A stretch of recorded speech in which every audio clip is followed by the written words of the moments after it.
சட்டமன்றத்தில் பேசுகிறதெல்லாம் அமைச்சர்களாக ரெவடித்தனமாக பேசுகிறது. அப்புறம் சபாநாயகர் குறுக்க வந்து அமைச்சர் பேசினதை நீக்கிறோம். எல்லாமே நேரடியாக போய்கிட்டு இருக்கு.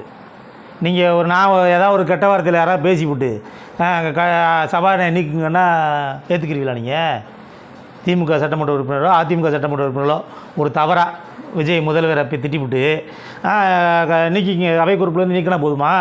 இது நேரலைன்றது மக்கள் பார்த்துக்கிட்டு இருக்கான். இங்கே வந்து ரெவடித்தனம் பண்ணுறது மாதிரி நீங்கள் பேசுகிறலாம் பேசி பிடிவிய பேசினோடனே சபாநாயகர் இந்த இதில் வந்து நீக்கிக்கிறோம். நீங்கள் அதை பற்றி பேசாதீங்க, அது நீக்கியாச்சு.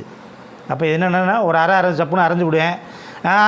அந்த அரைஞ்செல்லாம் அதில் நீ அடிக்கக்கூடாது சொல்லியாச்சுன்னா அடித்தா திருப்பி அடிக்க தான் செய்வோம். எதிரி என்ன ஆயுதத்தை எடுக்கிறாங்களோ அந்த ஆயுதத்தை நாங்கள் எடுக்கிற மாதிரி இருக்கும். எதிரி வந்து கம்பை எடுத்தால் நாங்களும் கம்பை எடுக்கிற மாதிரி தான் இருக்கும். அதுக்குன்னு அவர் கம்பை எடுத்துகிட்டு வந்து ஒரு அடிச்சு விடுவார். அந்த கம்பை பறித்து போட்டாச்சுன்னா முடிஞ்சு போச்சா? இது அவை குறிப்பிலேருந்து நீக்கினா முடிஞ்சு போச்சா? இது நேரலையில் நடக்குது. இல்லை நேரலையில் நினைக்கும் போது அமைச்சர்கள் எப்படி பேசணும்?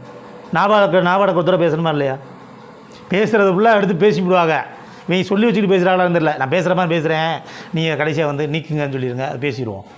நம்ம அதை ரீல்ஸ் எடுத்து கட் பண்ணி போட்டுருவோம். நேரலையில் தான் எல்லாத்துலேயும் வந்துடுதில்ல. இப்போ அப்புறம் அதை கட் பண்ணி நம்ம எடிட் பண்ணி ரீல்ஸாக போட்டுக்குருவோம். அவர் என்ன நினச்சா, உதயநிதி என்னென்னா எந்திரிக்கலைன்னா எப்படி எந்திரிப்பார்? அவர் பொய்யான வழக்கை போட்டு அவர் கைது பண்ணும்போது உனக்கு எதுக்கு நான் எந்திரிக்கணும்? அவர் உட்காந்துருக்காரு. முதலமைச்சர் வரும்போது அவங்க அதை வச்சு ரீல்ஸ் போடலாமல் பார்த்துருப்பாங்க. இவ்வளோ விஜய் நடக்குது வரும்போது எல்லோரும் எடுத்து கையெடுத்து கும்பிடுவான்னு. நல்ல மனிதரை கும்பிடலாம், முதலமைச்சர் தப்பு இல்லை. ஆனால் முதலமைச்சராக நடந்துக்கிறணும்ல. முதலமைச்சர் எப்படித்தனமாக நடந்துக்கிட்டு பொய்யான வழக்கை போட்டு கைது பண்ணால் முதலமைச்சர் என்ன எதுக்கு மதிக்கணும்? நானே இருந்தாலும் எதுக்கு மதிக்கணும்? இப்போ நானே முதலமைச்சர், எனக்கு தனிப்பட்ட உரிமை இருக்குது. முதலமைச்சருக்கு நான் போகிறாருன்னா நான் எந்திரிக்கணும்னு கட்டாயம்லாம் இல்லை. நான் ஒரு சாதாரண மனிதராக இருந்தாலும் கூட முதலமைச்சர் போகணும் எந்திரிச்சு நின்று கும்பிடணும்ன்ற எங்களுக்கு நான் இதாக இருக்குது. எனக்கு பிடிச்சாதே எந்திரிப்பேன். அப்படின்ற போது சட்டமன்ற உறுப்பினர் அவங்களும் சட்டமன்ற உறுப்பினர் தான். அவர் சபாநாயகர் சொல்கிறார், இந்த சட்டமன்றத்தை பொறுத்தவரை சபாநாயகர் தான். அவர் முதலமைச்சர் எல்லோரும் தேர்ந்தெடுக்கிறவங்க தானே.